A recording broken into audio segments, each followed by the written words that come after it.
YouTubers, Mike Martins here. Mike Martins channel. Don't forget to join me tonight for Mike in the Night. This time I'll leave a link below to my backup channel. I have it, it's kind of cool. I have it set up as a, a video game review site, which I've been doing because I like reviewing games. Like I'm going to go review this one today. But to be very fair with you guys, it's a good front. It's a little speakeasy we got going on. On the surface, it looks like a thing, a video game site. And then underneath the crust and the layers, it's just talking about housing and talking about, what's going on in the world. Exercising our God-given right of free speech. God-given right. I don't care what man's law. I don't care about man's law, what man's laws. God's law of free speech. I follow man's law too. Look, I've got my seatbelt on. I stop at the stop signs. Maybe that's man's traffic law. Hope everyone's having a great Saturday. I really do. I'm on my way to pick up a coffee. It's coffee time, people. I don't know where I put my mittens. I don't know if I left them in the store last night. Or no, I think I had them when I drove home. They're probably in the house. So, later maybe when I get to the store, I got a hot email I want to read to you guys from someone on the ground in Venezuela, giving me a bit of insight on what's going on. And he actually writes to me and says, Mike, you're one of the very few YouTubers that actually involves himself quite deeply with your subscribers. You actually involve yourself with your subs. Like you get to know them, you talk to them, you urge them to call in. And I'm like, wow, and you don't speak English. How do you know that from my show? You know what I'm saying? So, kind of impressed to see that. Well, other people have told me that too. It's good to be involved with it's not like I have 3 million subs. I don't even have 10,000. So when somebody messages me or something, if I'm not tied up doing something, right, I could go ahead and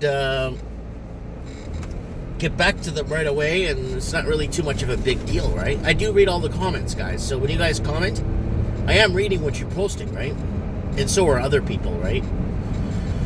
But man, it's a doozy today. It's gonna be like really cold. Like, oh, the heat's coming on. I have the heater on, but I don't know how long it's gonna take for it to warm up because it's that cold.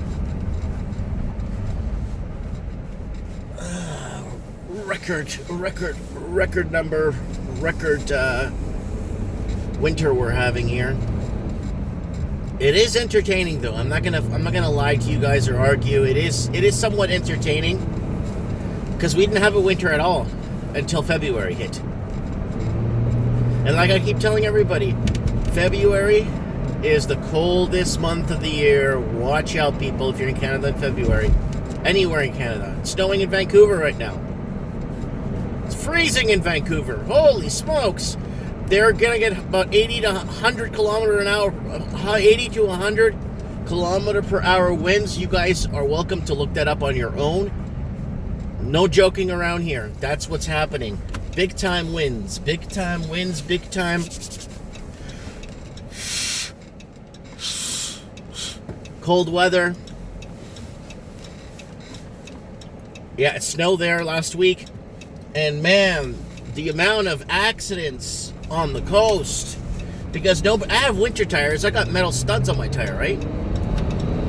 So it's a little bit different for me, right? I mean, I could go in this kind of weather. Ice, snow, sleet. I got Blizzaks with spikes. But what do these people have on the coast? Nothing. They got all seasons, or they just have summer tires. How does that help them? It doesn't. Would they switch? They can't afford to. On the coast right now, like I get emails all the time from people. I got an email from a lady said she had to cancel like a concert that she had to sell her concert ticket. She lives in Vancouver, living there for she said 15 years. She got concert tickets to somewhere, so she had to sell her ticket to somebody else because she got a parking ticket. And there's no way she could pay the parking ticket of how stretched out she was. And she had to save up. Apparently, you know, she watches the a tour calendar. So she had to save up for months to buy a concert ticket to make sure she could. So it's pretty interesting how things are starting to play out. Pretty interesting how things are coming together. Pretty interesting on how we've gotten so used to the fact that we're poor. That this is normal, where this is just how it is. Well, people, it isn't. It never was like this. Until 2006. Well, okay, in the mid-90s, when Walker Bush was president, old Bush, we started to see a little bit of a movement in people's savings, and they started lending more. Credit cards started to really hit the scene. They were just mailing credit cards, mass mailing credit cards in the early 90s to everybody. And then you start seeing, you know, people coping with it because they made enough to cover their spread, right? Okay? But now, people are getting credit cards so they could survive. Remember back in the day when people got a credit card so they could have it for a tow truck? My wife the other day got approved for a $6,500 credit card. So she went to the bank to sign off on it because the interest rate's way lower than her TD. But she doesn't use her TD. Oh, yeah, she does. She used her TD when we had to rent a hotel room. She used her TD when, for some bizarre reason, my debit wasn't working at a gas station. We tried her card, it worked. We used her TD when, what was it? What did we have to do? Oh, we had to order something. We had to order something, and it's because I have a company credit card. I can't do that, right? I can't expense something that's not company-wise I keep my company expenses, my company credit card, and my company debit and everything separate from personal. So this way, when they want to audit me, or they want to check things out, it's right there. It's clean as day, clean as the friggin', you know? But man, let me tell you, man, back in the day, it was different. So now, people now are growing up, and this generation now, and the generation, but even people in their 20s are getting to a point where it's like, oh, I'm not going to own a house. I'm not elite rich. I'm not super rich. Housing is just for rich people. And that's now how people mentality is, because they're stuck in the little city bubble that they're living in, and they forget that there's an entire planet out there. You know, there's an entire planet out there that people basically need to explore and see for themselves, you know?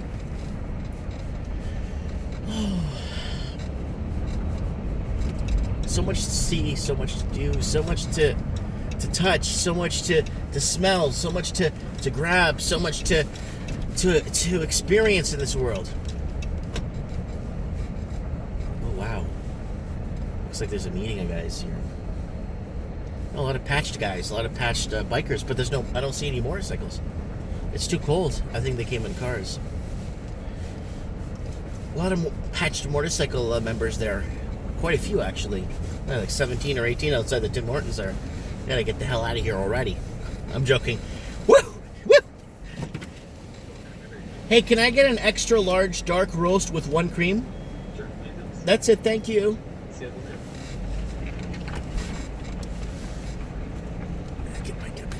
I like it when I get my card out and everyone thinks it's a gold card. It's just my debit card. It looks like that. Somebody messaged me the other day. Hola. It's cold. Oh, I almost froze my hand there. Thank you. Bye-bye. Oh, man, it's so cold. I had my hand out to tap the debit. Oh, it's so cold.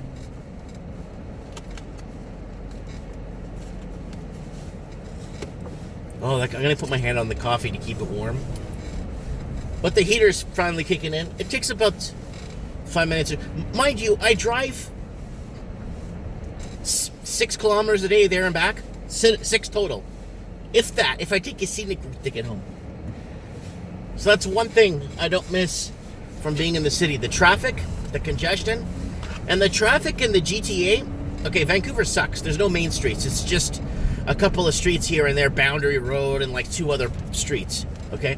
But in Toronto, you get these really major intersections, 3 lanes up, 3 lanes down, major streets, I mean. And you got lots of major arteries going through the Greater Toronto area to get you, and then there's a highway that takes you downtown. So people living in Vancouver that haven't been to Toronto, there's actually a highway that takes you downtown, not side streets, like literally side streets. From Vancouver Airport to downtown Vancouver, it's all side streets. But from Toronto, Pearson International, there's all highways to get you everywhere, right? Okay, so what am I ranting about this time, about this? Well, it's important that people understand that this congestion is not normal.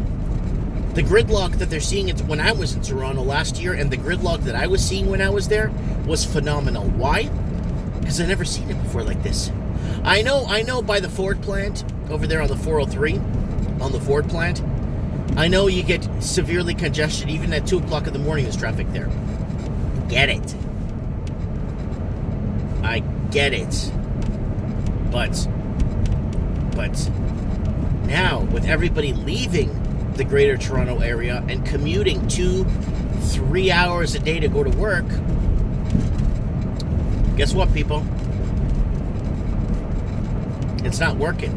I saw the traffic there. It took me 4.5 hours to get from Cambridge, because I was visiting my aunt there. From Cambridge, Ontario, to Brampton, Ontario, it took me 4.5 hours. Absolutely disgusted. Absolutely disgusted with that congestion.